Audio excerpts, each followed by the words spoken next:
एक बार ओम का उच्चारण करें।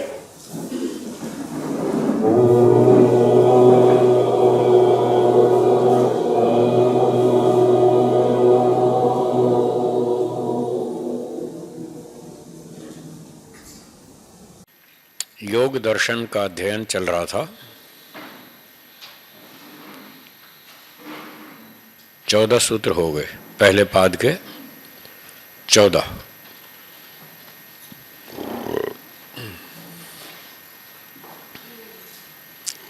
12वें सूत्र में बताया था वृत्तियों को कैसे रोकना चाहिए। वृत्तियों को रोकने के 2 उपाय बताए गए थे। कौन कौन से? अभ्यास और वैराग्य, ये 2 उपाय थे। 13वें सूत्र में बताया कि अभ्यास क्या है। 14वें सूत्र में बताया कि अभ्यास कैसे करना चाहिए। अब 15वां सूत्र है जिसमें बताएंगे वैराग्य क्या है। 15वां और 16वां ये 2 सूत्र हैं जिनमें 2 प्रकार का वैराग्य बताया है।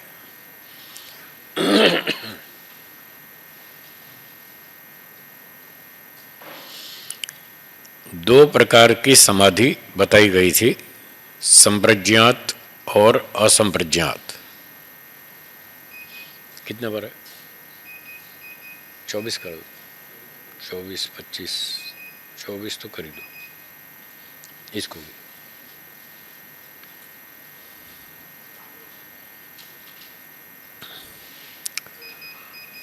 संप्रज्ञात समाधि और दूसरी असंप्रज्ञात समाधि, ये 2 प्रकार की समाधि बताई गई थी।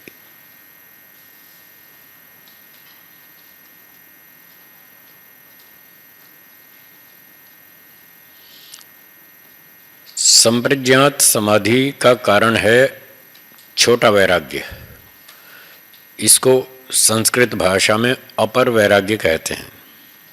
क्या कहेंगे? अपर वैराग्य।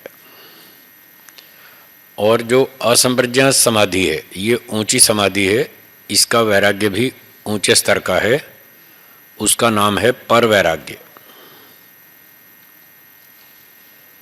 15वें सूत्र में अपर वैराग्य की बात है, छोटा वैराग्य। ये कंपैरेटिवली छोटा है, वैसे तो ये भी बहुत ऊंचा है, पर वैराग्य की तुलना में छोटा है। तो इस सूत्र को देखिए 15वां और बोलिए। दृष्ट आनुश्रविक विषय वितृष्णस्य वशीकार संज्ञा वैराग्यम। इसका नाम है वशीकार संज्ञा वैराग्यम। इसको वशीकार संज्ञा भी कह देते हैं और अपर वैराग्य भी कह देते हैं। तो सूत्र में बताया 2 प्रकार के विषय होते हैं। एक होते हैं दृष्ट विषय और दूसरे अनुश्रविक विषय। पहले कौन से? दृष्ट विषय और दूसरे अनुश्रविक विषय। ये 2 तरह के विषय होते हैं।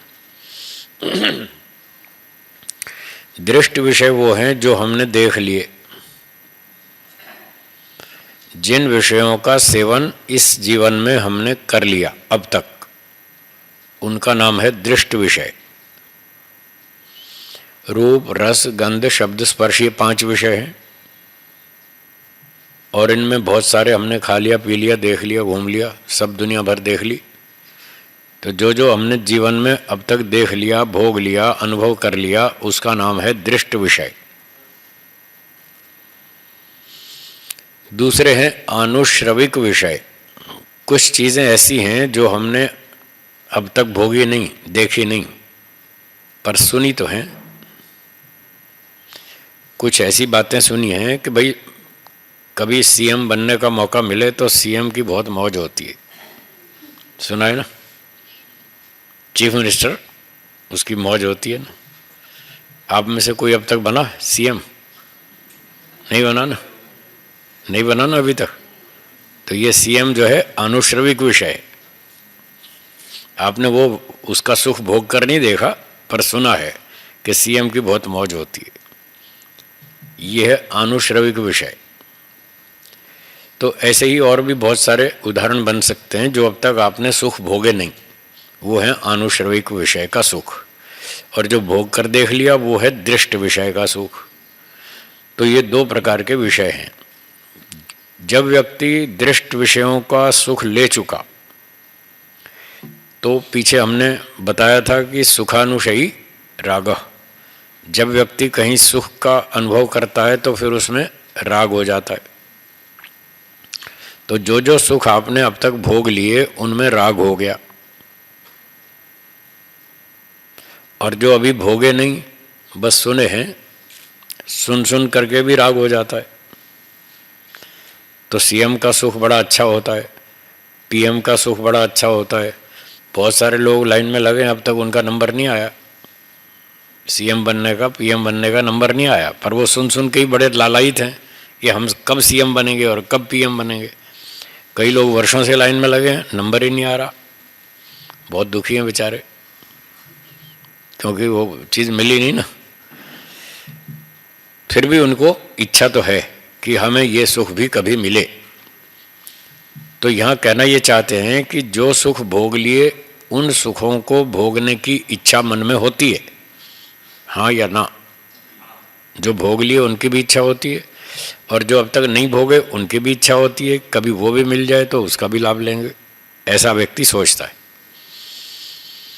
तो ये जो इच्छा बनी होती है उन सुखों में, चाहे भोगे या नहीं भोगे, इस इच्छा का नाम है राग अथवा तृष्णा। क्या नाम है? राग या तृष्णा। अब व्यक्ति देखता है कि मैं जिन चीज़ों का सुख भोग चुका हूँ, वो सुख, एक सुख मिलता है, चार दुख मिलते हैं। चार दुख आप सुन ही चुके हैं, परिणाम दुख, ताप दुख, संस्कार दुख, गुणवृत्ति विरोध दुख। वो सोचता है यदि एक सुख लूँगा तो चार दुख भोगने पड़ेंगे, तो ये तो कोई फायदे वाली बात नहीं है, छोड़ो छोड़ो। वो उसको ऐसे छोड़ने की बात सोचता है, बेकार है। सुख एक मिलता है थोड़ी देर का, 5 मिनट 10 मिनट, और दुख बहुत लंबा, वर्षों तक का। ऐसा सोचकर, ऐसा विचार कर व्यक्ति उन विषयों का जो सुख लेने की इच्छा है उसको छोड़ देता है, कहता है छोड़ो ना, बेकार है, नहीं चाहिए। तो जब ये इच्छा तृष्णा हट जाती है उसका नाम है वितृष्णा, विगता तृष्णा, वो इच्छा हट गई। जब ये इच्छा हट जाती है उसका नाम वैराग्य है। एक होता है त्याग, बोलिए, और दूसरा होता है वैराग्य। त्याग और वैराग्य मिलते से शब्द हैं, आपने दोनों शब्द सुने हुए हैं, त्याग भी और वैराग्य भी, पर दोनों में बहुत अंतर है। त्याग का अर्थ होता है किसी वस्तु का सुख स्थूल रूप से भोगना छोड़ देना, मतलब उस वस्तु का त्याग कर दिया, छोड़ दिया, वस्तु को छोड़ दिया, जबरदस्ती नहीं खाना है, नहीं भोगना है, इसका सुख नहीं लेना है, जबरदस्ती छोड़ दिया, इसका नाम है त्याग। पर यह त्याग के बावजूद उस वस्तु का सुख लेने की इच्छा तो मन में है। हाँ जी, इस बात को नोट करें, वस्तु को छोड़ दिया, स्थूल रूप से भोगना छोड़ दिया, पर अभी मन में इच्छा नहीं छूटी है। इच्छा तो है मन में कि कभी मौका मिल गया तो देख लेंगे, कभी ले लेंगे, कभी लाभ उसका, मन में तो इच्छा है अभी। यदि मन में इच्छा है और स्थूल रूप से भोगना छोड़ दिया, इसका नाम है त्याग। और जब वो इच्छा भी हट जाए, इसका नाम है वैराग्य। अब बोलिए, त्याग सरल है या वैराग्य सरल है? त्याग सरल है। तो देश में, दुनिया में आपको लाखों त्यागी मिलेंगे, वैरागी 2-4 मिलेंगे जिनके मन में भी इच्छा ना रही हो ऐसे 2-5 लोग मिलेंगे, ज़्यादा नहीं मिलेंगे। मन में तो इच्छाएं खूब हैं, बस ऊपर से छोड़ दिया, घर छोड़ दिया, संपत्ति छोड़ दी, परिवार छोड़ दिया, ऊपर ऊपर से छोड़ दिया, पर मन में इच्छा नहीं छूटी अभी।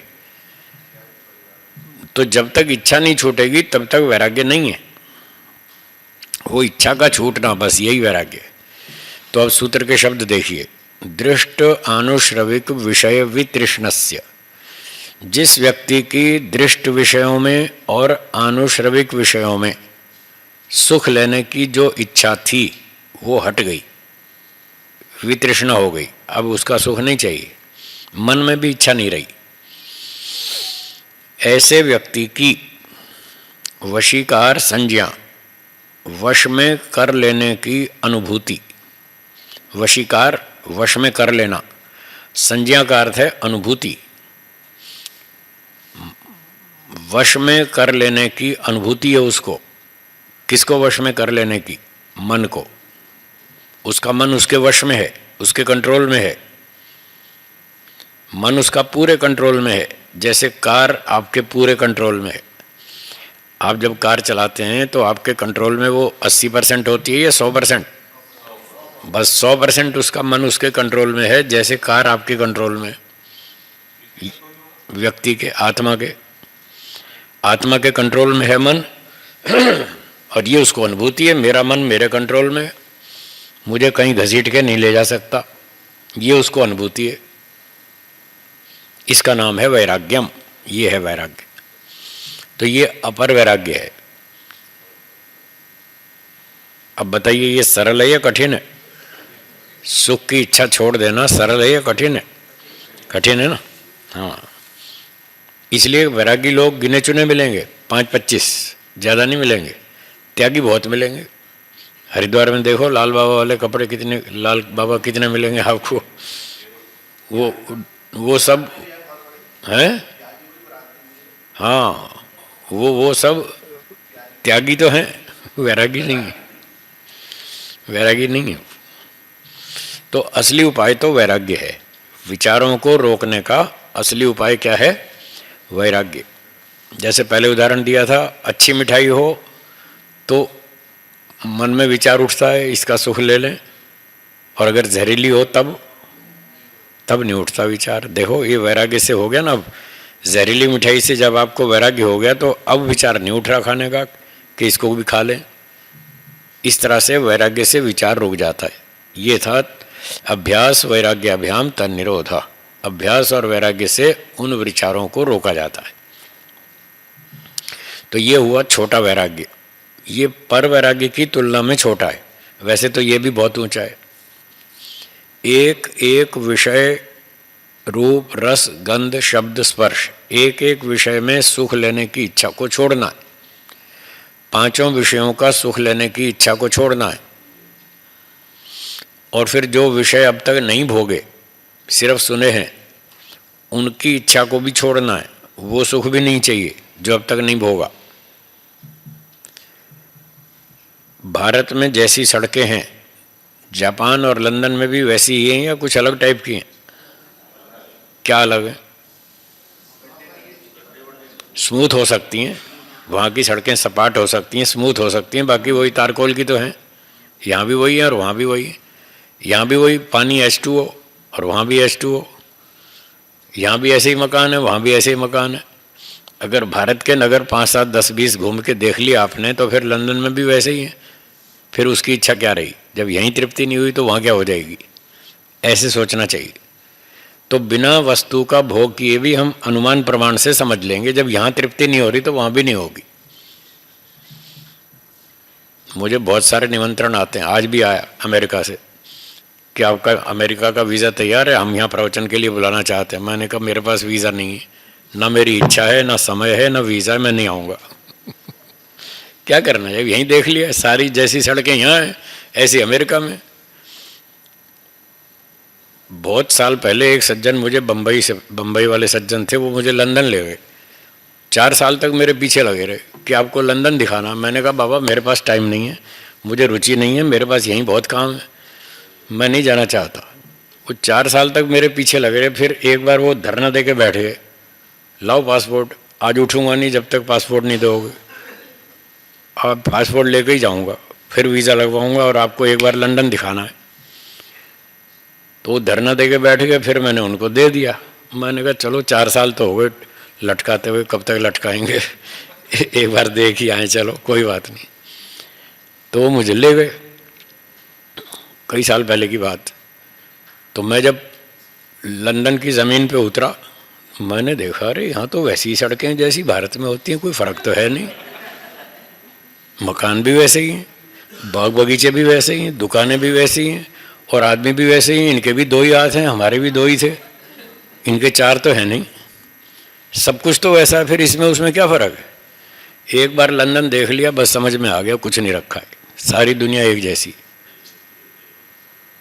उसके बाद फिर ये पीछे सज्जन बैठे, वो मुझे दुबई बुलाते रहे हरेश भाई जी, ये जो फोटोग्राफी कर रहे हैं, ये भी कई वर्ष तक मुझे बुलाते रहे दुबई कि आओ आओ आओ थोड़े दिन के लिए, प्रचार के लिए।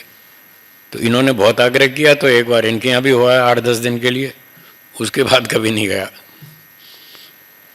मुझे कोई रुचि नहीं है बाहर जाने में, समय भी नहीं है, काम बहुत अधिक है, तो ना इच्छा है ना रुचि है, कुछ नहीं, इसलिए मैं जाता नहीं। बहुत निमंत्रण आते हैं मेरे पास, पर मैं नहीं जाता। तो ये थी वैराग्य की बात। जो विषय भोग लिए और जो नहीं भोगे, दोनों में सुख लेने की इच्छा नहीं करनी है। क्यों नहीं करनी? क्योंकि वहाँ सुख एक मिलता है, दुख 4 मिलते हैं। अब ये कोई बुद्धिमत्ता की बात तो है नहीं, सुख एक भोगो और दुख 4 भोगो। जब बुद्धिमत्ता से व्यक्ति विचार करता है तो उसको वैराग्य हो जाता है, वो कहता है नहीं ये नहीं चाहिए। यहाँ थोड़ी सी देर का सुख मिलेगा, मोक्ष में करोड़ों अरबों खरबों साल का सुख मिलेगा। आप यहाँ बहुत सारे व्यापारी बैठे हैं, बोलो जी व्यापार का नियम क्या है, थोड़ा लाभ लेना चाहिए कि बड़ा लेना चाहिए? तो बड़ा तो मोक्ष में मिलता है, यहाँ थोड़ी मिलता है, इसलिए इसको छोड़ो, मोक्ष वाला बढ़िया लाभ लो ना, बढ़िया हाई क्वालिटी का सुख मिलेगा और लंबे समय तक मिलेगा, वो वाला लेना चाहिए। जब यहाँ सुख छोड़ने का प्रैक्टिस कर रहा है, तो वहाँ भी कामना बनी रहेगी सुख लेने की, मोक्ष में? मोक्ष में जो कामना बनेगी, सामान्य कामना तो रहनी चाहिए, क्योंकि बिना इच्छा के तो काम होता नहीं। तो सामान्य इच्छा रहेगी, भाई इसको छोड़ो उसको पकड़ेंगे। और दूसरी बात जो ज़्यादा इम्पोर्टेंट है, इससे भी ज़्यादा इम्पोर्टेंट है, वो ये है कि यहाँ जो दुख मिलता है संसार में, मुझे इस दुख से छूटना, इस बात को फोकस करना ज़्यादा। सुख मिलेगा इसको तो कम, 10%, 90% इस बात पे फोकस करना है कि ये जो दुख आ रहा है ना, मुझे इससे पीछा छुड़ाना है, ये ज़्यादा फोकस करना है। तो आप फिर मोक्ष की तरफ चलेंगे, ठीक है।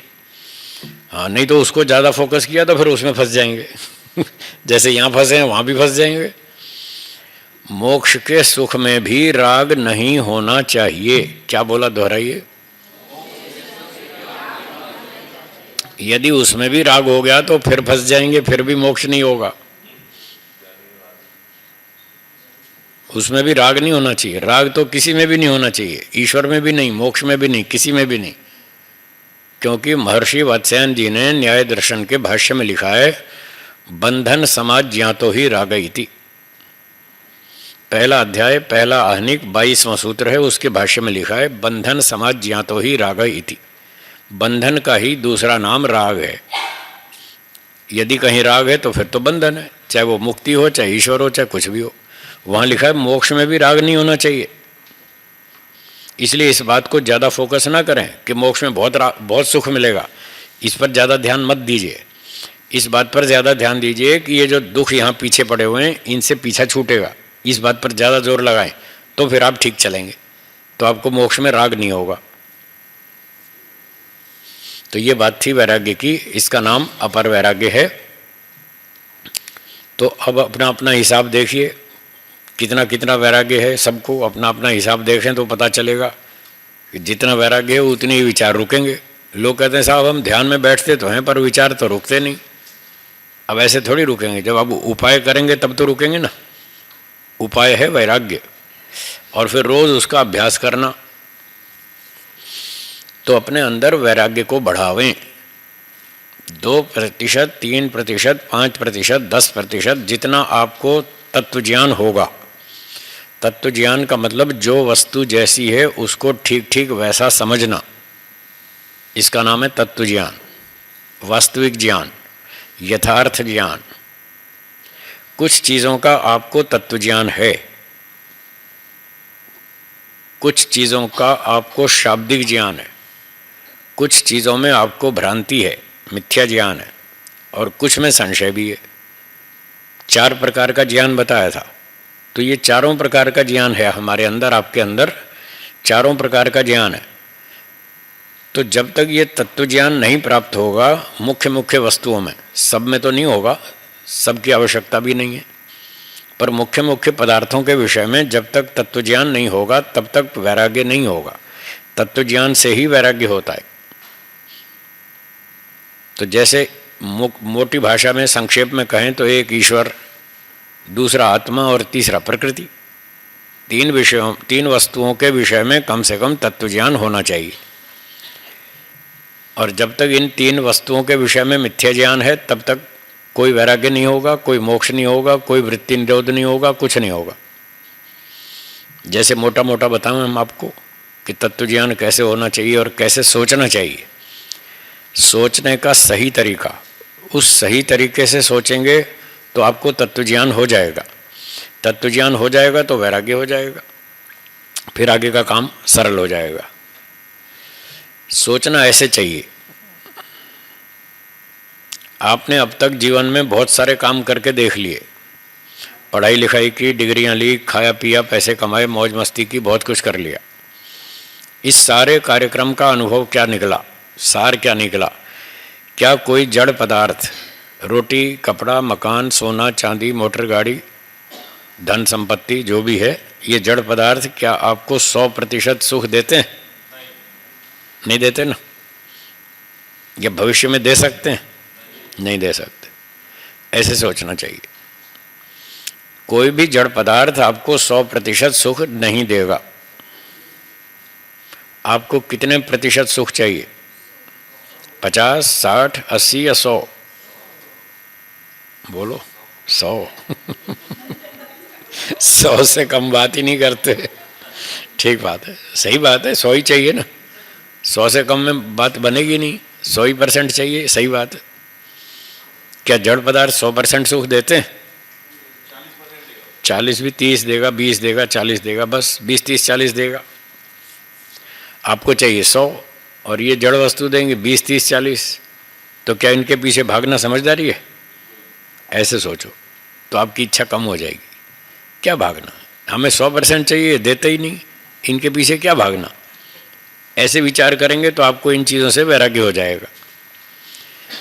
दूसरी बात, कोई जीवात्मा आपको 100% सुख देगा? वो भी नहीं देगा। तो इनके पीछे क्या भागना, ये भी कोई समझदारी नहीं है। कोई कुत्ता पाले बैठा है, हाँ या ना? किसी ने तोता पाल रखा है, किसी ने खरगोश पाल रखा है, किसी ने बिल्ली पाल रखी है। पता नहीं क्या क्या लोग अपने शौक पूरे करने के लिए क्या क्या चीज़ें पाल लेते हैं।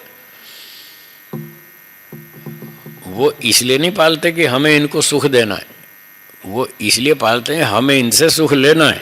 हाँ, लेने के लिए पालते हैं। पर क्या वो 100% सुख देते हैं? कुत्ते बिल्ली जो भी आपने पाले, तोते पाले, खरगोश पाले, 100% सुख नहीं देते। और आपके अपने घर के लोग, भाई भतीजे, चाचे मामे, बुआ मौसी, क्या ये 100% सुख देते हैं? ये जो आपके रिश्तेदार हैं ये सुख ज़्यादा देते हैं या दुख ज़्यादा देते हैं? फिर इनके पीछे क्यों पड़े, यही तो सोचना है। ऐसे सोचिए तो आपको तत्व ज्ञान हो जाएगा। जितना दुख ये आपके रिश्तेदार देते हैं उतना दुनिया वाले नहीं देते, ये उनसे ज़्यादा दुख देते हैं, वो ज़्यादा दुख देता है। इसलिए ऐसे सोचेंगे तो उससे वैराग्य हो जाएगा। बस टाइम पास करना है, एक दूसरे से जीवन रक्षा के लिए सहयोग लेना है। सहयोग लेने के लिए मना नहीं कर रहा हूँ, मेरी बात को ध्यान से सुनिए, फिर बाद में लोग झगड़ा करते हैं। मैं ये नहीं कह रहा हूँ कि एक दूसरे से सहयोग मत लो या एक दूसरे को सहयोग मत दो, ये नहीं कह रहा। सुख मत लो ये कह रहा हूँ। सहयोग लो, सहयोग दो, पर खुश मत हो जाओ। लोग नाचने लगते हैं, कूदने लगते हैं, वो मत करो। जितना नाचेंगे कूदेंगे उतना दुखी भी होंगे। ये शास्त्र का नियम है, जितना राग होगा उतना द्वेष भी होगा। जो व्यक्ति आपको जितना सुख देता है उसमें आपको उतना राग होगा, और अगर किसी दिन उसने आपको धोखा दिया फिर देखना फिर क्या होगा, उतना ही गुस्सा भी आएगा, इतना ही आपको जोरदार झटका भी लगेगा। आप सोचेंगे इसने मुझे धोखा दिया, मैंने कभी सोचा ही नहीं था ये ऐसे मेरे साथ ऐसा करेगा। बोलिए ऐसा होता है या नहीं होता है ना? जिस पर आपने कभी सोचा नहीं था वही आदमी आपको जब धोखा देता है तब बहुत भयंकर झटका लगता है कि ये आदमी, इसने मुझे धोखा दिया, इसके बारे में तो कभी मैंने कल्पना ही नहीं की थी। आपने कल्पना नहीं की थी इसीलिए तो झटका लगा। और भी बात है, जो धोखा देता है उसके ऊपर ही आदमी भरोसा करते रहता है। उस पर धोखा खाता है उसके ऊपर ही भरोसा करता है बाद में, हाँ बाद में भी भरोसा करता रहता है ना, तो और डबल मूर्खता है पिछली घटना से, अनुभव से लाभ लेना चाहिए। किसी ने आपको धोखा दिया तो उस पर दोबारा विश्वास क्यों करना? करते हैं तो यही गलती है, वो फिर दोबारा और धोखा देगा। जितनी बार आप फिर विश्वास करोगे वो फिर धोखा देगा, उसकी आदत खराब है। लोग कहते हैं साहब ये ऐसा क्यों करता है? दो प्रश्न ऐसे हैं जिनसे सारी दुनिया परेशान है, सारी दुनिया दुखी है। चाहे अपना घर का सदस्य हो, मित्र हो, दोस्त हो, पड़ोसी हो, कोई हो, जिनके साथ आपका उठना बैठना है, लेना देना है, वो 100% आपके मन के अनुकूल क्रियाएं नहीं करते, आपकी इच्छा अनुकूल नहीं करते। कुछ अनुकूल करते हैं, कुछ प्रतिकूल क्रियाएं भी करते हैं। जब वो आपकी इच्छा के विरुद्ध क्रिया करते हैं तो आपके मन में सवाल उठता है ये ऐसा क्यों करता है? फिर आप उसको समझाते हैं भाई ऐसा मत कर, ऐसा करने में नुकसान है। आप उसको 2 बार 4 बार 5 बार 10 बार समझाते भी हैं, वो फिर भी नहीं मानता, तो कहता नहीं मैं तो ऐसे ही करूँगा। तब आपको बहुत गुस्सा आता है, बहुत परेशानी होता है, और मन में ये सवाल घूमता रहता है ये ऐसा क्यों करता है? ऐसा प्रश्न आता है या नहीं आता है ना? ये ऐसा क्यों करता है? अब इस प्रश्न का उत्तर नहीं मिलता आदमी को और वो दुखी रहता है। ये ऐसा क्यों करता है? इतना पढ़ा लिखा है फिर भी ऐसा करता है, इतना समझदार है फिर भी ऐसा करता है, क्यों करता है? ये इसका उत्तर नहीं मिलता। और दूसरा एक और प्रश्न उठता है मन में, वो इससे उल्टा सवाल है। आपको कोई काम अच्छा लगता है, आप उस काम को करते हैं, आप चाहते हैं मेरा भाई भी करे, मेरी पत्नी भी करे, मेरा बहन भी करे, मेरे घर के सब लोग करें, अच्छा काम है। आप रात को जल्दी सो जाते हैं, जल्दी उठ जाते हैं, थोड़ा व्यायाम करते हैं, तो आप चाहते हैं आपके बच्चे भी जल्दी सोएं, जल्दी उठें, हाँ या ना? पर वो सोते नहीं, ना जल्दी उठते ना जल्दी सोते। आप चिल्ला चिल्ला के थक जाते हैं फिर भी नहीं वो मानते। फिर आपके मन में गुस्सा आता है ये ऐसा क्यों नहीं करते, मैं तो करता हूँ, ये क्यों नहीं करते? ये मन में विचार होता है और उसका उत्तर नहीं मिलता। ये क्यों नहीं करते, क्यों नहीं करते, उसका उत्तर नहीं मिलता, बस वो सवाल घूमता रहता है दिमाग में। तो ये 2 प्रश्न हैं जिनसे सारी दुनिया परेशान है। ये व्यक्ति ऐसा क्यों करता है और ये व्यक्ति ऐसा क्यों नहीं करता। जो चीज़ मुझे पसंद नहीं है और वो करता है तो मन में सवाल आता है ये ऐसा क्यों करता है, और जो चीज़ मुझे पसंद है मैं चाहता हूँ वो भी करे और वो नहीं करता है तो फिर गुस्सा आता है ये ऐसा क्यों नहीं करता है। अब इन दोनों प्रश्नों का उत्तर यदि मिल जाए तो आपका मन शांत हो जाएगा। अब सुनिए इसका उत्तर, दोनों प्रश्नों का एक ही उत्तर है। जब आपके मन में ये प्रश्न उठे कि ये ऐसा क्यों करता है, इसका उत्तर है इसकी बुद्धि ऐसी है। क्या बोला? इसकी बुद्धि ऐसी है इसलिए करता है। आपकी बुद्धि और उसकी बुद्धि 100% एक जैसी है तो अलग अलग है ना। तो आपको कोई बात समझ में आई, उसको नहीं आई, इसलिए वो करता है। और जो आप कहते हैं ये ऐसा क्यों नहीं करता है, इसका उत्तर भी वही है, इसकी बुद्धि ऐसी है उसको समझ में नहीं आई, कोई आई कोई नहीं आई, वो जैसी समझ में आई वैसा करेगा। तो इन दोनों प्रश्नों का एक उत्तर है ये ऐसा क्यों करता है और क्यों नहीं करता है? इसका उत्तर है कि उसकी बुद्धि ऐसी है, इसलिए करता है। अथवा नहीं करता तो इसलिए नहीं करता, उसकी बुद्धि ऐसी है, उसको समझ ही नहीं आई, इसलिए नहीं करता। और दूसरा कारण ये है कि उसकी इच्छा ऐसी है। हाँ, दूसरा कारण क्या? उसकी इच्छा ऐसी है, इसलिए ऐसा करता है। और जिस काम को वो नहीं करता है उसकी इच्छा नहीं है, इसलिए नहीं करता है। समझ में तो आई उसको, हाँ करना चाहिए, पर इच्छा नहीं, इसलिए नहीं करता है। क्या आपके बच्चों को समझ में नहीं आता कि जल्दी सोना चाहिए? आता है या नहीं आता है? सुबह जल्दी उठना चाहिए, उनको समझ में आता है। फिर रात को जल्दी क्यों नहीं सोते, सुबह जल्दी क्यों नहीं उठते? उनकी इच्छा नहीं है, इसलिए नहीं उठते। हाँ जी, उत्तर समझ में आया ना? तो अब जब आपके सामने ये प्रश्न आए तो इस उत्तर को मन में दोहरा लीजिएगा कि ऐसा क्यों करता है? उसकी बुद्धि ऐसी है, उसकी इच्छा ऐसी है, इसलिए करता है। ये ऐसा क्यों नहीं करता है? इसकी बुद्धि ऐसी है, इसकी इच्छा ऐसी है, नहीं करता है, उसकी मर्जी, वो स्वतंत्र है। हर व्यक्ति कर्म करने में स्वतंत्र है, ये वेदों का सिद्धांत है। हाँ या ना? अच्छा, जब आपको दूसरे पे तो गुस्सा आता है, ये ऐसा क्यों नहीं करता है? अपने ऊपर भी कभी सोच के देखा आपने? अपने लिए भी तो सोचो ना। वो पड़ोसी आपका मित्र साथी जो भी है, वो 100% आपकी इच्छा अनुकूल काम नहीं करता, तो आपको गुस्सा आता है। क्या आप 100% उसकी इच्छा अनुकूल चलते हैं? आप भी तो नहीं चलते। आप क्यों नहीं चलते?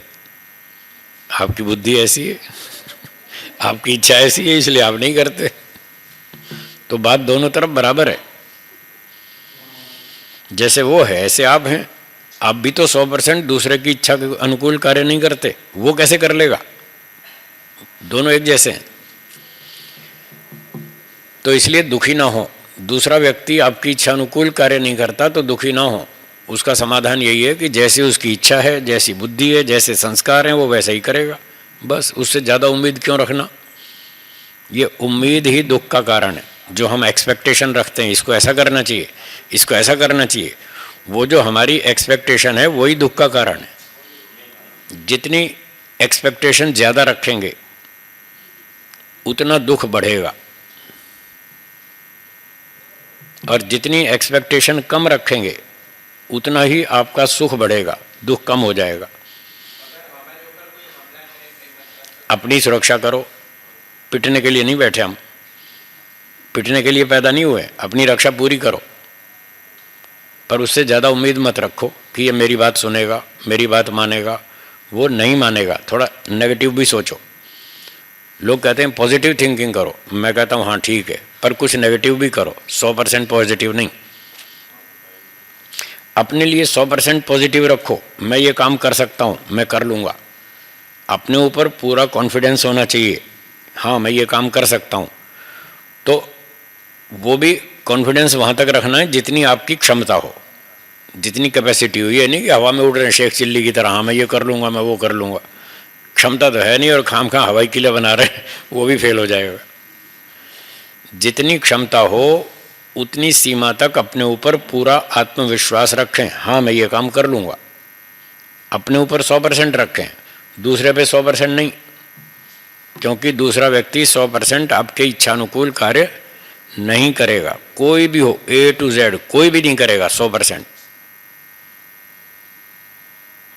आपकी बात को वो समझता ही नहीं। दूसरा व्यक्ति 100% आपकी बात को समझेगा?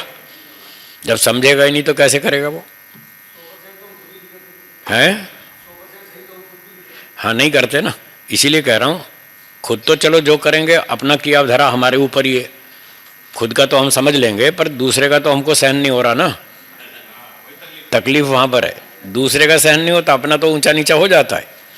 आपके हाथ से गिलास टूट गया, कोई बात नहीं, आप अपने ऊपर ज़्यादा गुस्सा नहीं करते, और दूसरे से गिलास टूटे तब देखो कितना गुस्सा आता है।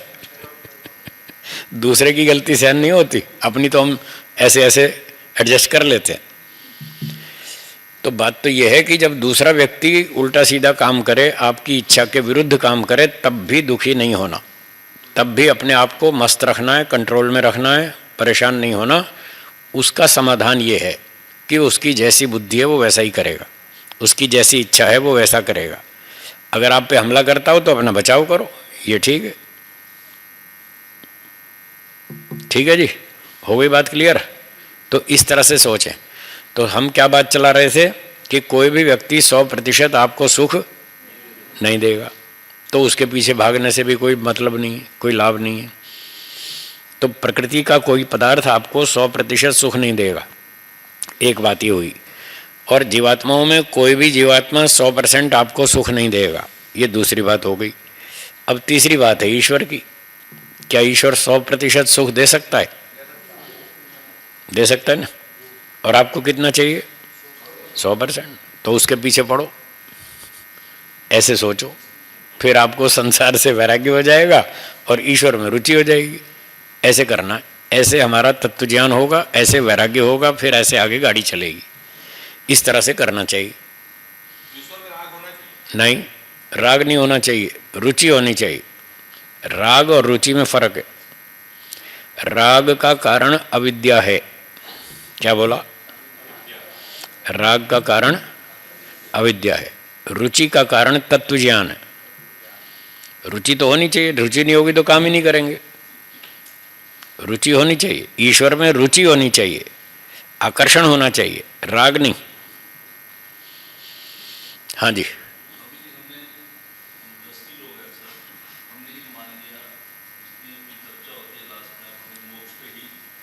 जी।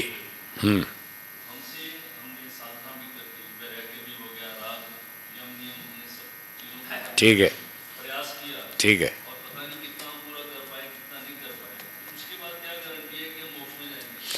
गारंटी ये, हाँ गारंटी ये है।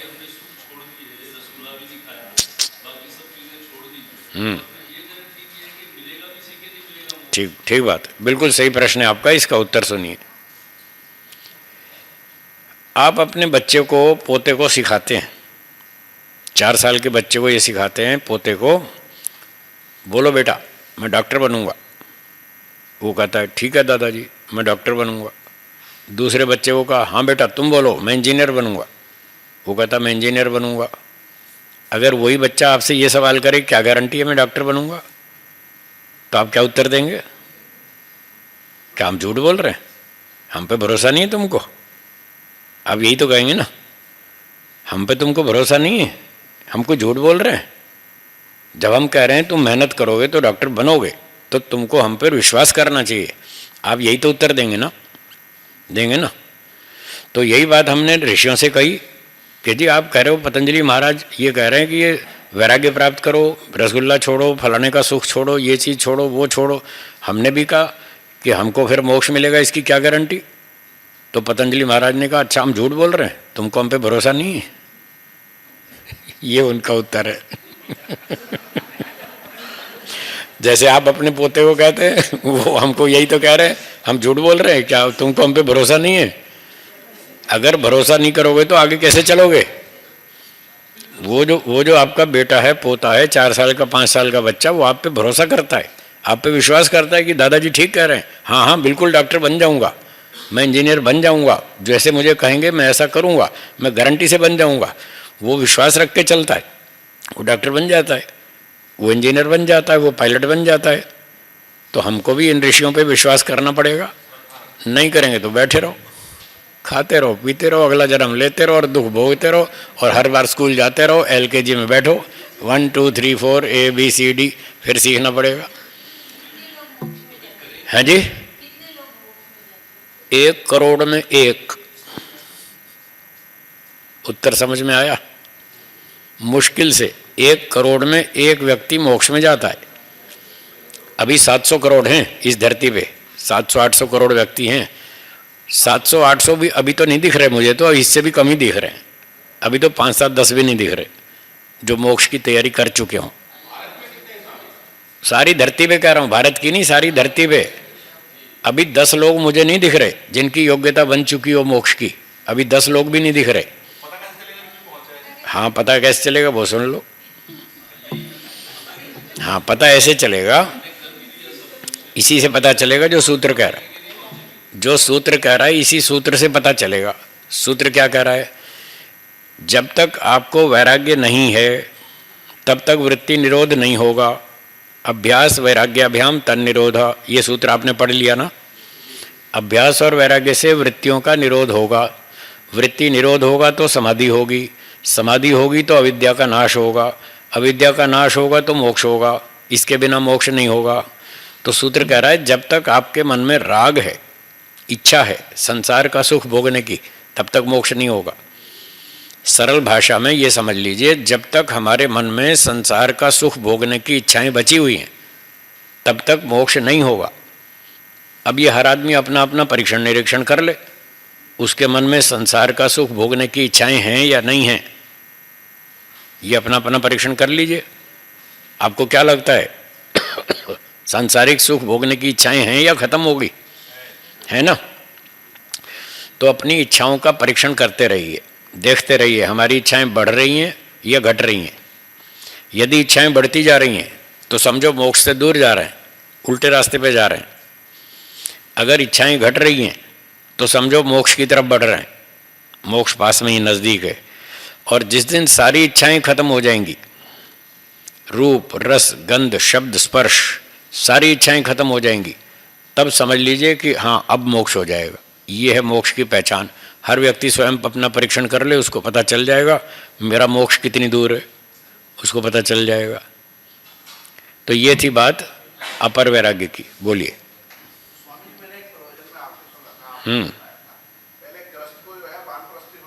ठीक है, ठीक है, बिल्कुल सही बात है। केवल पांचवें समोल्लास में लिखा है मोक्ष केवल सन्यासी का ही होगा और किसी का नहीं होगा। ये सत्यार्थ प्रकाश के 5वें चैप्टर में महर्षि दयानंद जी ने लिखा है। अब उनका वाक्य सुनाता हूँ। महर्षि जी ने लिखा है अति उग्र तपश्चरण करने वाले सन्यासियों का ही मोक्ष होता है, अन्यों का नहीं। अन्यों का निषेध भी कर दिया, और किसी का नहीं होता, सन्यासी का ही होता। जो खूब खूब भयंकर तपस्या करते हैं उन्हीं का मोक्ष होता है। वो खुद कहते थे मेरा अभी थोड़ा काम बाकी है। स्वामी जी महाराज खुद कहते थे, स्वयं हमने कई बार पूछा तो वो स्वयं बताते थे मेरा थोड़ा काम बाकी है, अभी बचा हुआ है। तो अब बस एक जन्म उनका ये और हो गया, बस इस जन्म में हो जाएगा। एक जन्म लगेगा उनको, जो बचा हुआ काम है वो इसमें पूरा कर लेंगे तो अब उनका मोक्ष हो जाएगा। और मैं भी उनके पीछे ही हूँ। हैं जी? हाँ, मनुष्य योनि में आएंगे ना, एक जन्म बाकी है उनका। जिस हिसाब से वो कहते थे मेरा थोड़ा सा काम बचा है, तो उसके लिए पूरा करने के लिए एक जन्म तो चाहिए ना, एक जन्म लेना पड़ेगा। हाँ साहब, क्या पूछ लगे? जी जी जी जी, अभी नहीं, मेरा भी काम बचा हुआ है। पैरामीटर बता तो दिया, जब तक इच्छाएं हैं तब तक मोक्ष नहीं होगा। हर व्यक्ति को स्वयं पता लगता है कि मेरी इच्छाएं अब कम हैं, अब और घट रही हैं, अब और घट रही हैं, अब थोड़ी सी बची हैं। तो जब तक ये पूरी खत्म नहीं हो जाएंगी, 100% 100% खत्म होनी चाहिए। जब 100% खत्म होंगी तब मोक्ष होगा। तो मुझसे भी लोग पूछते हैं, तो मैं भी कहता हूँ मेरा काम भी अभी बाकी है, और ऐसा लगता नहीं है कि इस जन्म की समाप्ति तक पूरा हो जाएगा। मुझे भी ऐसा ही लगता है, थोड़ा काम बचेगा, एक आध जन्म और लूँगा, बस ज़्यादा लंबा नहीं खींचूँगा, एक आध जन्म और लूँगा मैं भी। है? हाँ, समाधि से कनेक्शन है ना। समाधि के बाद ही तो ये सारी इच्छाएं खत्म होती हैं, उसके बिना नहीं होती। समाधि के बाद ही ये सारी इच्छाओं का पूरी तरह से नाश होगा, उसके बिना नहीं होगा। इच्छाएं कमज़ोर हो जाएंगी, दब जाएंगी, पर पूरी जड़ से नहीं उखड़ेंगी, जलेंगी नहीं। इनको जलाना है, इसको बोलते हैं दग्ध बीज। योग दर्शन की भाषा में दग्ध बीज भाव, इसको पूरा जलाना है। तो वो जलाने में बहुत तपस्या करनी पड़ती है। ठीक है, समाधि में बैठना होता है, और चलते फिरते भी ईश्वर को नहीं छोड़ना। हाँ, वो तो साथ में रखना ही है। व्यक्ति कुछ ना कुछ तो सोचेगा, सारा दिन सोचेगा, खाली तो बैठता नहीं।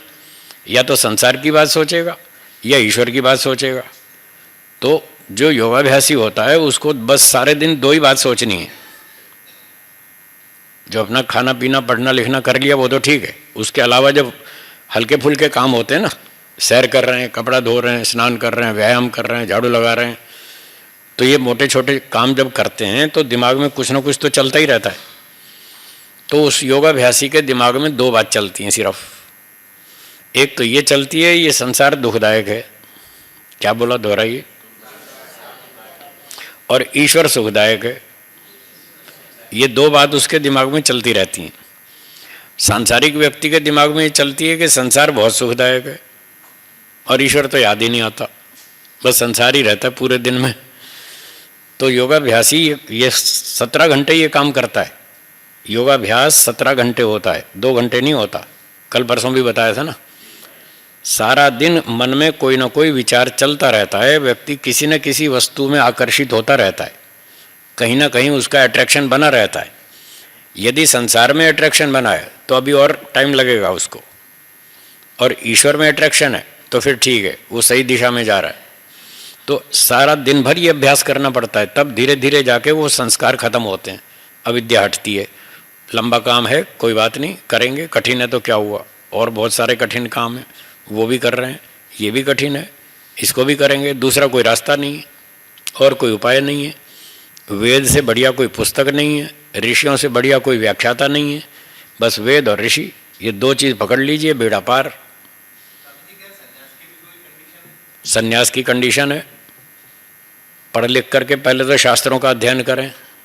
जब शास्त्रों का अध्ययन कर लेंगे और दिमाग में ये बात बैठ जाएगी कि मोक्ष ही लक्ष्य है और कोई लक्ष्य नहीं है, बस मोक्ष में जाना है, तो पढ़ लिख कर विद्या प्राप्त कर लेंगे और ये लक्ष्य बन जाए कि मोक्ष में ही जाना है और कुछ नहीं करना, तो इस योग्यता का नाम है ब्राह्मण। ये ब्राह्मण की योग्यता है, जिसका लक्ष्य है बस मोक्ष में जाना है और कुछ नहीं करना। तो जब ब्राह्मण बन जाएगा उसके बाद फिर उसको इस संसार से फिर वैराग्य हो जावे कि संसार में कुछ नहीं है, मोक्ष में ही जाना है, वही लक्ष्य है, और बाकी तो सब टाइम पास है। ये दुनिया वाले बहुत लोग हैं जो कर रहे हैं, इनको करने दो, मुझे तो मोक्ष में जाना है। जब इस तरह से व्यक्ति को वैराग्य हो जाए फिर वो सन्यास ले सकता है, इससे पहले सन्यास नहीं लेना चाहिए। और जो लोग इससे पहले सन्यास लेते हैं वो फेल हो जाते हैं, वो फेल हो जाते हैं सन्यास में, वो लक्ष्य पर चल नहीं पाते, रास्ते पर इधर उधर भटक जाते हैं। तो ब्राह्मण को सन्यास लेने का अधिकार है, 5वें समोल्लास में लिखा है, ब्राह्मण को ही सन्यास लेने का अधिकार है। जब ब्राह्मण बन जाए, वैराग्य हो जाए, फिर वो सन्यास ले, और सन्यास के बाद बस यही काम करना है मोक्ष का।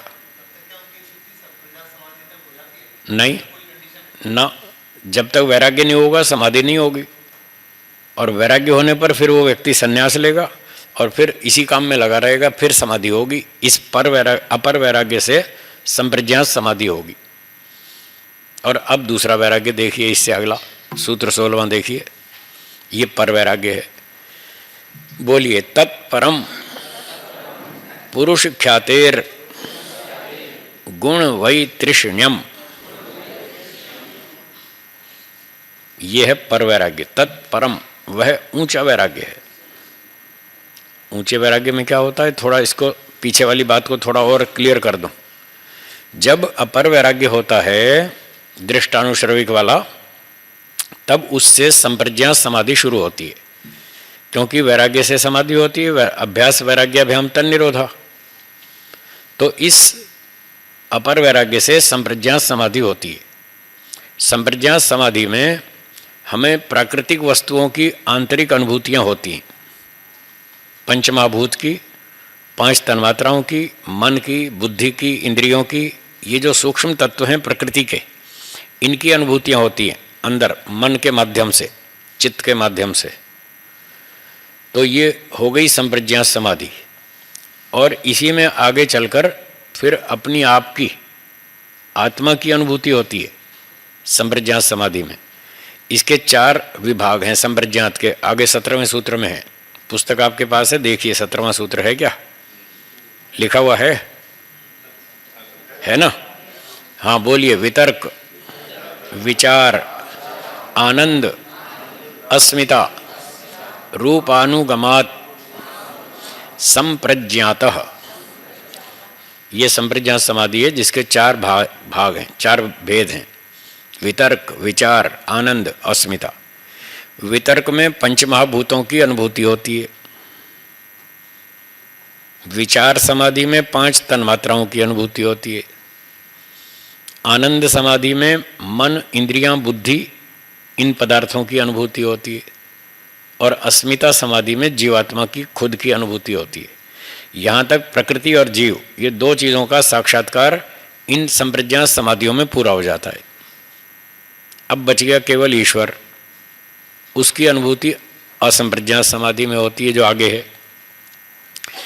तो संप्रज्ञात समाधि का कारण अपर वैराग्य है जो हमने पढ़ लिया 15वें सूत्र में, और असंप्रज्ञात समाधि का कारण पर वैराग्य है जो अब पढ़ेंगे 16वें सूत्र में।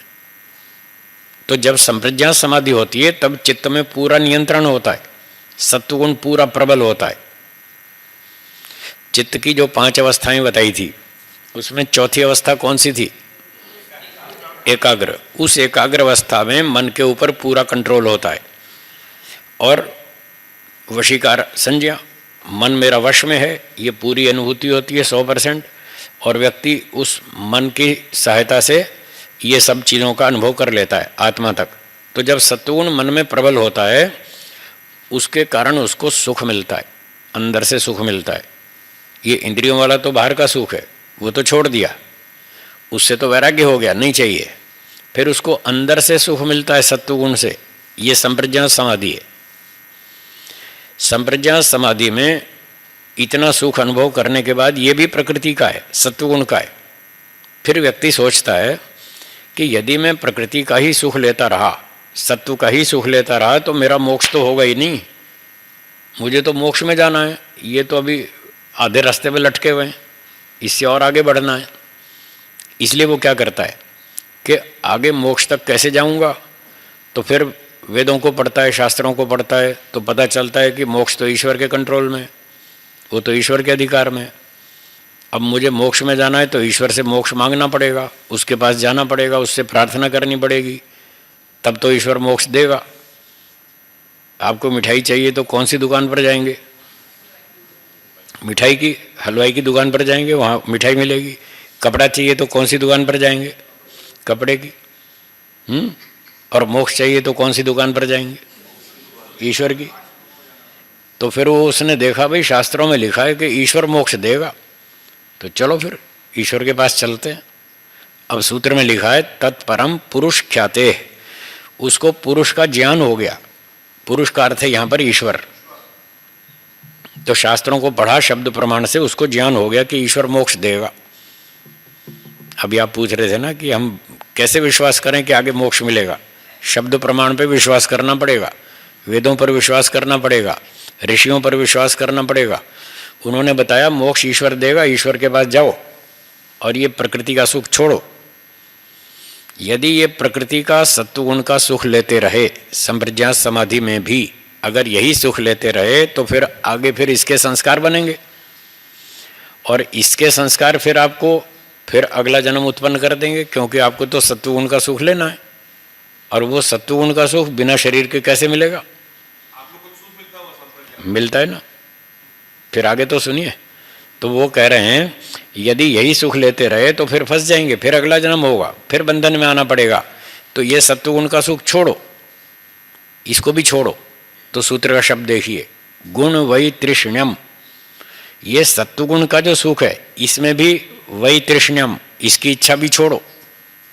जब इसकी भी वितृष्णा हो जाती है, समाधि वाले संप्रज्ञात सुख की भी इच्छा छूट जाती है, सत्वगुण के सुख की इच्छा नहीं चाहिए, वो भी नहीं चाहिए, वो भी छूट जाती है इच्छा। फिर बस एक इच्छा रहती है, ईश्वर चाहिए, बस ईश्वर चाहिए। वो मुझे समझ में आ गया, ईश्वर ही मोक्ष देगा। और जब मैं ईश्वर से प्रार्थना करूँगा, और ईश्वर मेरी परीक्षा तो करता ही है 24 घंटे, वो तो जानता ही है। जब मैं प्रार्थना करूँगा, हे भगवान इस दुनिया से मैं थक गया हूँ, बहुत तंग आ चुका हूँ, अब मेहरबानी करो मुझे मोक्ष दे दो, मुझे अगला जन्म नहीं चाहिए। जब मैं ऐसे कहूँगा तो ईश्वर तो पहचानता है ना ये थका या नहीं थका, ये सही बोल रहा है या ड्रामा कर रहा है, वो तो पहचानता ही है ना। जब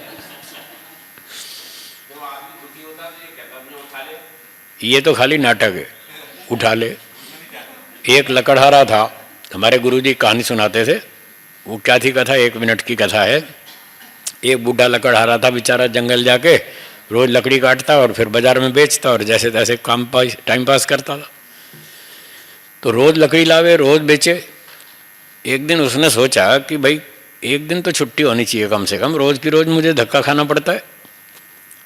चलो ऐसा करते हैं, आज डबल लकड़ी काट लेते हैं, कल का कोटा भी आज ही पूरा कर देंगे, कल छुट्टी मनाएंगे, आराम करेंगे। तो उस दिन उसने थोड़ी ज़्यादा लकड़ी काट ली। अब काट तो ली, अब उठती नहीं गट्ठर भारी हो गया, वो उससे उठती नहीं। वो बार बार उठाए, उठती नहीं, बेचारा परेशान हो गया। फिर वो कहने लगा, हे मौत, इस जीने से तो मरना अच्छा है, तू मुझे उठा ले। ऐसा उसने बोला। तो गुरुजी कह रहे हैं भाई ये अलंकारिक कथा है समझाने के लिए। वो पड़ोस में मौत सुन रही थी उसकी बात। उसने सुना कि ये तो बहुत दुखी है बेचारा, ये कह रहा है हे मौत, इस जीने से तो मरना अच्छा, तू मुझे उठा ले। तो मौत आ गई सामने, कहने लगी भाई साहब नमस्ते। उसने पूछा नमस्ते, आप कौन? उसने कहा मैं मौत हूँ, अभी तो आपने मुझे याद किया था, हे मौत, इससे तो जीने से तो मरना अच्छा, तू मुझे उठा ले, मैं आपको उठाने आई हूँ, चलो तैयार हो जाओ। उसने कहा अरे बाबा, मैंने उठाने के लिए नहीं बोला, मैंने तो ये गट्ठर उठाने के लिए बोला है मुझे उठाने के लिए नहीं बोला, मैंने तो गट्ठर उठाने के लिए बोला है। तो वो जो आदमी बोलता है ना, हे भगवान इससे तो उठा ले, ये तो ड्रामा है खाली, मरना कोई नहीं चाहता। वो उस दुख से बचना चाहता है, मरना नहीं चाहता। एक्सीडेंट हो गया, टांग टूट गई, डॉक्टर साहब ने यूं लटका दी ऊपर हॉस्पिटल में, टांग यूं लटकी है, और वो कहता है हे भगवान इससे तो मरना अच्छा। वो मरना नहीं चाहता, वो कहता मेरी टांग ठीक हो जाए बस, फिर मैं दौड़ लगाऊंगा मरना वो भी नहीं चाहता, भले ही टांग लटकी हो उसकी। चलिए तो बात पूरी कर लें। गुण वही तृष्ण्यम, जो सत्वगुण है उसमें जो सुख की इच्छा बनी हुई थी संप्रज्ञात में, वो भी खत्म हो गई। इसका नाम पर वैराग्य है। क्योंकि ईश्वर का ज्ञान हो गया, ईश्वर हमको मोक्ष देगा और कोई देगा नहीं, तो उसके दिमाग में बस एक ही बात रहती है, मुझे मोक्ष में जाना है, इस संसार से छूटना है और कुछ नहीं चाहिए। संसार के सुखों की इच्छा तो पहले ही छोड़ दी, अपर वैराग्य में ही छोड़ दी थी। इंद्रियों के सुखों की इच्छा तो पहले ही छोड़ दी, और अब संप्रज्ञात का सुख मिल रहा है, अब उसकी भी इच्छा नहीं है, बस मोक्ष की इच्छा है, ईश्वर की इच्छा है। जब इतनी इच्छा बन जाए और कुछ अच्छा नहीं लगता, कोई और लक्ष्य नहीं, कोई और काम नहीं करना, बस मोक्ष में जाना है, इस स्थिति का नाम पर वैराग्य है। अब जिसको ये पर वैराग्य होगा वो बस सारा दिन ईश्वर के ही दिमाग, उसके दिमाग में ईश्वर ही घूमेगा। जैसे व्यापारी के दिमाग में पैसा घूमता है सारा दिन, हाँ या ना? सुबह नींद खुलते ही रात को सोने तक सारा दिन पैसा घूमता है दिमाग में। व्यापारी के दिमाग में पैसा घूमता है, योगी के दिमाग में ईश्वर घूमता है, और जो जिसके दिमाग में घूमता है वो उसको मिल जाता है। व्यापारी को पैसा मिल जाता है, योगी को ईश्वर मिल जाता है। उसके बाद असंप्रज्ञात समाधि शुरू होती है, और फिर उस असंप्रज्ञात समाधि में जो सुख मिलता है वो धरती पे कहीं नहीं मिलता, उसको फिर व्यक्ति छोड़ता नहीं। और फिर उस सुख की प्राप्ति से, और जो समाधि में ईश्वर से ज्ञान मिलता है, जो एनर्जी मिलती है, ताकत मिलती है, उससे वो इन इच्छाओं का पूरी तरह जड़ समेत उखाड़ देता है, इनको जला देता है। अविद्या को, राग को, द्वेष को, क्रोध को, लोभ को, अभिमान को, इन सारे दोषों को वो खत्म कर देता है। जब ये सारे दोष समाप्त हो जाते हैं तब उसका मोक्ष होता है। ये है मोक्ष का रास्ता। पर वैराग्य समझ में आया? हाँ बोलिए हरेश जी।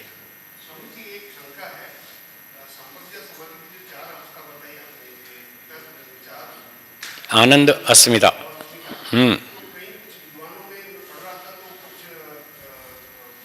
मतभेद।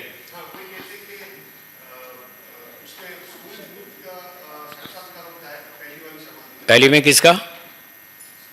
स्थूलभूत। वितर्क समाधि में स्थूल भूतों का साक्षात्कार होता है। हाँ ठीक है।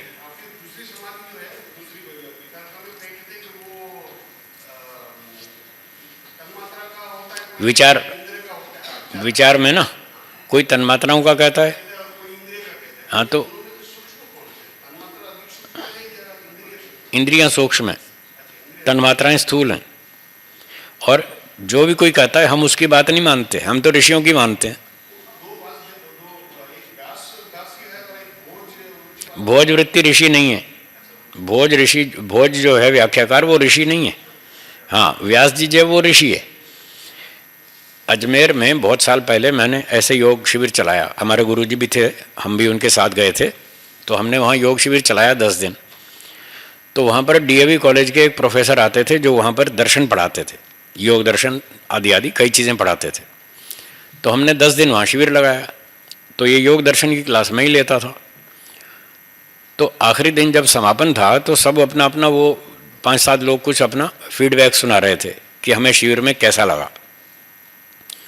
तो उन लोगों में वो जो प्रोफेसर साहब थे डीएवी कॉलेज के, उन्होंने अपना प्रवचन सुनाया, अपना फीडबैक सुनाया। वो कहने लगे कि मैं दर्शन का अध्यापक हूँ, प्रोफेसर हूँ, डीएवी कॉलेज में पढ़ाता हूँ और मैं योग दर्शन ही पढ़ाता हूँ। और जब मैं अब तक योग दर्शन पढ़ाने जाता था तो पाठ की तैयारी करता था वो भोज वृत्ति से करता था। दर्शन पढ़ाने के लिए तैयारी करता था, भोज वृत्ति को पढ़ के उससे तैयारी करता था। तो अब जो मैंने 8-9 दिन यहाँ शिविर में भाग लिया और जो मैंने यहाँ योग दर्शन की क्लास पढ़ी सुनी, अब मुझे ये इतनी अच्छी लगी व्याख्या कि अब मुझे भोज वृत्ति को छूने की भी इच्छा नहीं होती। ये उनका स्टेटमेंट था। तो भोज वृत्ति जो है वो कोई ऋषि भाष्य नहीं है, वो प्रामाणिक नहीं है। तो या तो सूत्र प्रामाणिक है महर्षि पतंजलि का, या फिर व्यास भाष्य, वो व्यास जी ऋषि हैं। तो हम इन दो को ही प्रमाण मानते हैं और किसी को नहीं। और बाकी जो लिखे इनके अनुकूल लिखे तो ठीक है, उसको हम मान लेंगे, जो इनके विरुद्ध लिखेगा उसको नहीं मानेंगे।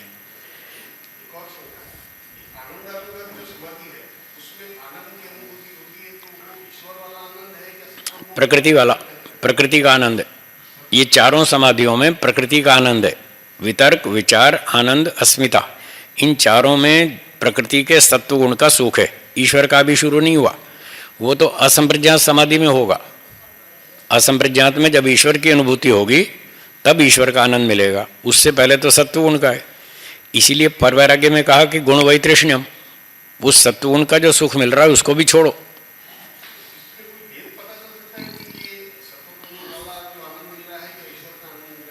हाँ, मिल जाता है, पता लग जाता है।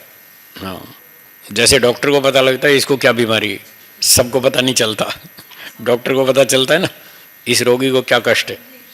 हाँ जी, जैसे ये आपने बताया इंद्रियां सूक्ष्म है, तो ये क्रमशः स्थूल होता जाता है, जैसे मैं तत्व बना, अहंकार बना, इंद्रियां, ज्ञानेंद्रियां, कर्मेंद्रियां, हाँ जी, मन, और उसके बाद तन्मात्रा। हाँ जी, तो स्थूल होता ये स्थूल होते जाते। सबसे सूक्ष्म महत्त्व है, वो पहली क्रिएशन है, पहली रचना, फिर अहंकार, फिर इंद्रियां, फिर तन्मात्राएं, फिर स्थूलभूत। हाँ, ये स्थूलता का क्रम जी। तो समय समाप्त हो गया, पाठ को यहाँ विराम देते हैं। 16 सूत्र पूरे हो गए, पर वैराग्य तक समझ में आया। जब पर वैराग्य होगा तो फिर ईश्वर की अनुभूति होगी, असंप्रज्ञात समाधि होगी। एक बार ओम का उच्चारण करेंगे।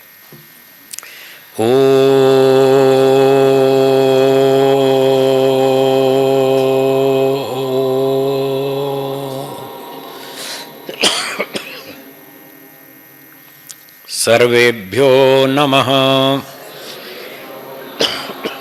सबको सादर नमस्ते जी। धन्यवाद।